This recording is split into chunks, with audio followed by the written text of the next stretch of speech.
Baik, Assalamualaikum, salam sejahtera, salam GBN, salam Malaysia dan salam kuasa ketiga.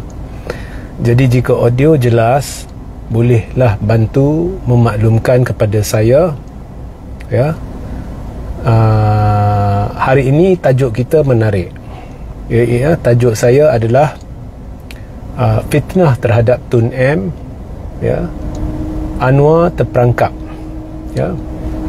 Sudah tamat tempoh, ya. Sudah tamat tempoh, Anwar terperangkap. Jadi kenapa saya kata Anwar terperangkap, ini akan saya jelaskan seringkas yang mungkin, tetapi dengan cara yang terperinci. Jadi dengar, ya. Saya mulakan dulu mengapa saya kata Anwar terperangkap, ya. Jadi anda dengar sampai hujung live ini. Now, Anwar kata dia membuat pelbagai tuduhan terhadap Tun M. Okey. Tuduhan ini dilemparkan oleh Anwar dalam satu majlis PKR. Ya. Bunyinya lebih kurang macam Tun M sakau lah.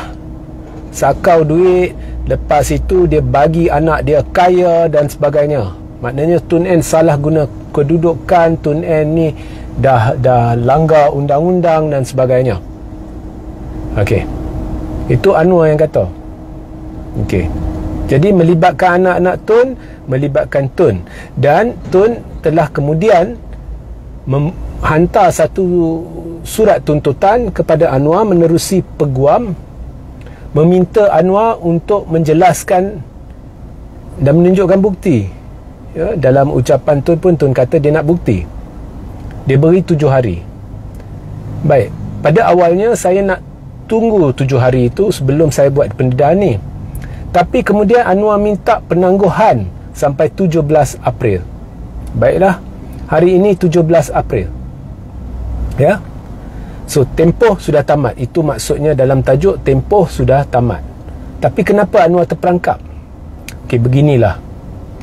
Jika anda ada bukti bahawa pada zaman Tun mentadbir, dia telah sakau duit, dia telah salah guna kedudukan dia untuk mengayakan anak dia, maknanya ada jenayah di situ. Kenapa tak buat laporan polis SPRM? Jika anda ada bukti tetapi anda simpan bukti salah laku, ya, dan kemudian anda tunjukkan bukti dan maknanya mengaku bahawa anda ada bukti itu, maka Anwar sendiri sudah langgar undang-undang dan boleh dikenakan tindakan. Maknanya katakan, untuk tujuan perbincangan, Anwar ada bukti, ya? Bukti ini dia dah kumpul dan dia dah lama tahu Tun sakau duit, apalah, anak dia lah, apalah. Tapi dia tak tunjuk, dia tak buat laporan, dia tak buat SPRM atau polis, ya? Dia simpan. Anwar sudah lakukan satu kesalahan jenayah. Saya jenayah ke apa saya tak nak ni lah. Telah lakukan satu kesalahan, boleh dikenakan tindakan. Jadi tunjuk bukti pun kena, tak tunjuk bukti pun kena. Okey. Melainkan Anwar boleh buktikan bahawa pada masa dia memberi ucapan itu, dia baru dapat bukti itu. Itu pun saya nak tanya, kalau dah dapat bukti pada masa Anwar buat ucapan, kenapa keesokan harinya atau pada hari itu juga tak buat laporan polis, tak buat laporan SPRM dan tunjuk bukti itu kepada pihak polis dan SPRM? Jadi pendek kata, Anwar sudah terperangkap lah, saya lihat. Sebab untuk tujuan perbincangan, seandainya ada bukti, dan saya lihat bukti ini menunjukkan Anwar sudah lama tahu tetapi dia tidak ambil tindakan, sayalah yang akan buat laporan polis dan laporan berkaitan lah. Okey. Okey. Mana nak ada bukti? Anwar sudah jaja isu ni sejak 90-an. Masa tu Anwar dengan Zahid menjaja isu nepotisme, kronisme dan kegiatan rasuah, politik wang dan sebagainya. Secara halus ianya ditujukan kepada Tun. Zahid berdiri di pentas Perhimpunan Agung UMNO dan bercerita berkenaan dengan pentadbiran, ya, dan perlunya kekang nepotisme, kronisme, rasuah ataupun corruption dan sebagainya, politik wang dan sebagainya. Kemudian Tun bengang, tapi Tun jenis tak cakap. Masa tu Anwar Menteri Kewangan, Tun jenis tak cakap. Sebab masa tu pun sudah ada fitnah-fitnah, kononnya Tun kayakan anak dia dan sebagainya. Tun tidak cakap. Keesokan harinya, apa Tun buat, bagi orang-orang penonton muda ni mungkin tak tahu, Tun kerahkan media arus perdana. Masa tu mana ada blog, internet, apa semua. Media arus surat khabar, ya. 2-3 surat khabar ke 1 surat khabar.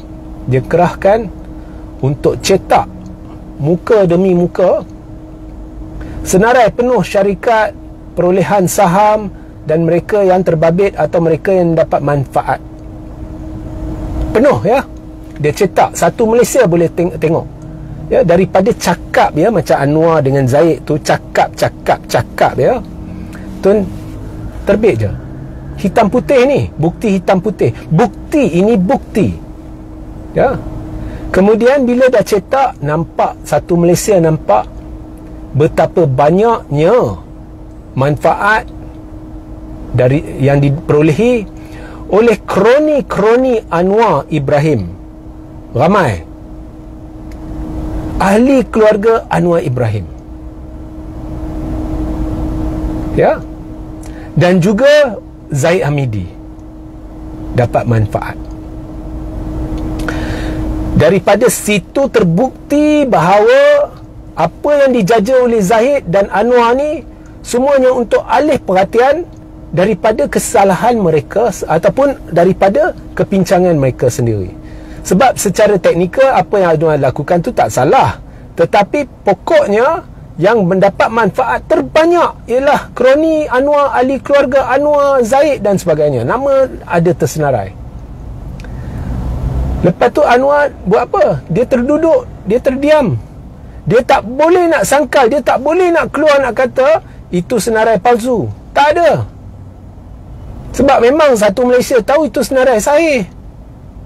Tak pernah dia ambil tindakan terhadap Tun.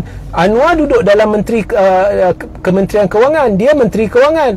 Kalau benda tu silap, dia boleh bertindak. Tak ada. Nama anak Tun muncul pun tu dapat saham kecil je. Ya. Anwar senyap. Sampai hari ni, isu tu Anwar senyap. Zaid, dia tak senyap. Zahid dalam beberapa hari selepas tu, saudara-saudari, dia buat satu kenyataan media. Tahu tak apa dia buat? Dia mohon maaf ampun terhadap Tun Mahathir. Dan dia mengaku mendapat manfaat daripada Anwar sebagai Menteri Kewangan. Dan mengaku dah, Zaid. Ini rekod hitam putih dalam sejarah tanah air. Jadi kalau masa tu Anwar tak boleh sangkal, masakan sekarang tiba-tiba dah menjelma bukti tu. Jadi kalau ada, saya pun nak lihat lah bukti ni. Saya tak cerita bekas. Jawab Mahathir tu banyak cara boleh jawab. Dia boleh jawab, dia boleh beri alasan lain, dia boleh beri rujukan, saya berdasarkan perkara ni saya syaki apa semua. Itu saya tak terima lah. Itu antara Anwar dengan Tun lah. Tapi hari itu di UiTM dia kata kalau dia nak bukti, saya bagi bukti. Saya nak lihat bukti. Sebab Tun dah buat dah, dia dah tunjuk bukti tu. So itu saya nak lihat lah. Okey, saya nak lihat. Saya bukan kata Anwar ada bukti, saya tak kata Anwar tak ada bukti. Saya kata saya nak lihat. Cuma satu je saya kata, kalau ada bukti konkret, Anwar pun kenalah.